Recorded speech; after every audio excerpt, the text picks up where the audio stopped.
Madam గతంలో పవన్ కళ్యాణ్ గారు ఏదైతే ఉందో మహిళల మీద దాడులు జరిగితే నేను తక్షణమే అక్కడ ఉంటా అన్నారు. కానీ ఇప్పుడు ఏడాది తిరిగేలోపు చాలా మహిళల మీద దాడులు జరుగుతున్నాయి. ఏం జరుగుతున్నా కూడా పవన్ కళ్యాణ్ గారు కానివ్వండి, వంగలపూడి అనిత గారు కానివ్వండి ఎందుకు స్పందించలేకపోతున్నారంటారు? అదేనండి మా బాధ. ఇప్పుడు ఆయన ఓపెనింగ్స్‌కి అన్నిటికి తిరుగుతున్నారు. ఏం ఓపెనింగ్ చేశారో మొన్న మీకే తెలుసు.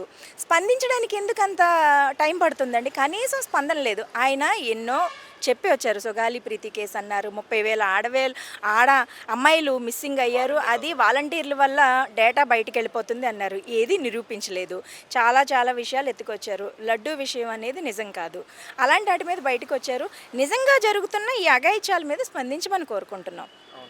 అంటే మేడం గతంలో కూడా సుగాలి ప్రీతి కేసు కానివ్వండి, ఏదైతే కానివ్వండి నేను రాగానే ఫస్ట్ నేను చూసే కేసు కూడా సుగాలి ప్రీతి గారిదే అని చెప్పారు. కానీ ఇప్పటి వరకు సుగాలి ప్రీతి కేసు గురించి అక్కడ కూడా మాట్లాడట్లేదు. దాని గురించి మీరేమంటారు? ఆయన ఏ మాట మీద నిలబడలేదండి. సుగాలి ప్రీతి కేసే కానీ, 30,000 మంది ఆడపిల్లల గురించి కానీ, అసలు ప్రస్తుతం జరుగుతున్న దాని గురించి కూడా స్పందించట్లేదు. ఆయన అధికారంలో రావడానికి అవన్నీ మాట్లాడారు కరెక్టే.